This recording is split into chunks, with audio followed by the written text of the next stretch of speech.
Hey guys, welcome to the clubhouse. I'm Billy Jackson.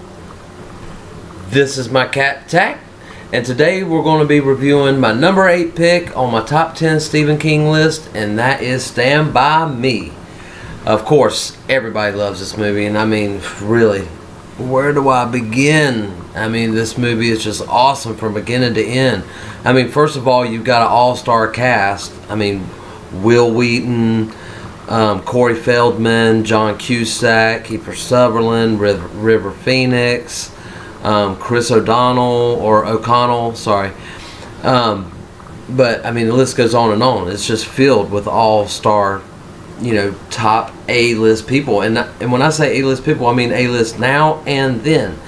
I mean, they are just awesome in this movie, and the story is great. A group of kids, that are friends, venture off. They hear this rumor about a dead body and then venture off, to go and find it on foot. And it's just an adventure for kids. I mean, I lived this kind of stuff when I was a kid, and to see it on film, it was like they were filming me and my best friend's life, because that's what we went through.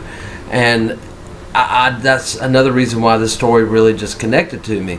And I like that it's another take on Stephen King. There's no horror element to it. It's almost like a mystery, in other words.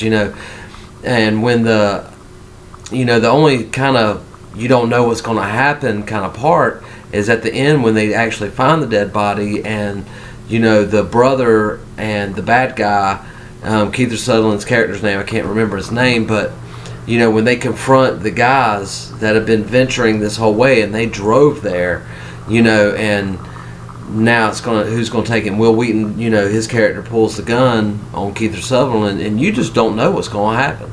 If it's your first time watching it, I'm not gonna spoil it for you, but it's just an awesome ending.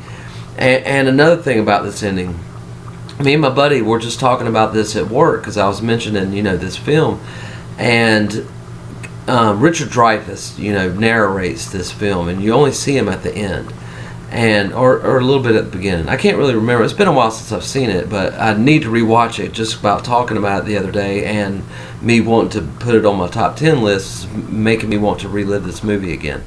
But I just remember how great it made me feel seeing it, and I've seen it multiple times.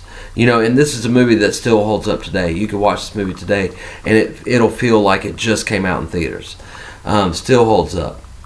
But the narration, especially at the end, when he talks about, these guys went on this adventure together and experienced something that's like one in a lifetime thing for people, and they were able to experience it. But when he's narrating it at the end, because he's writing a book about what happened.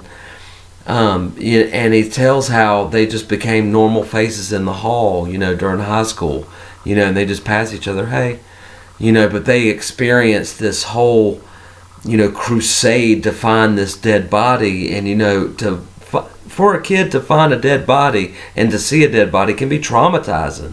And, they were all traumatized by this whole experience, but yet just pass each other in the hallway. They didn't remain like as tight as they were during that time. And that's kind of how it happens. We're all like tight friends. Most of the people that are watching this video are my friends from high school, and yet we've drifted apart and we don't see each other that much. Thank God for social media, because I get to bring this to you guys. You get to see me, and I get to hear from you when you comment below, and stuff like that. I love it when you guys leave comments and I can actually engage and talk to you guys. So definitely let me know what you thought about this film and what you think about just growing up movies. Gosh, the whole genre has left me right now. I can't think. Coming of age movies. This is definitely on my top 10 Stephen King list, but it will also be on my top 10 coming of age list. Probably in the top 5 on that one. But stay tuned for that review.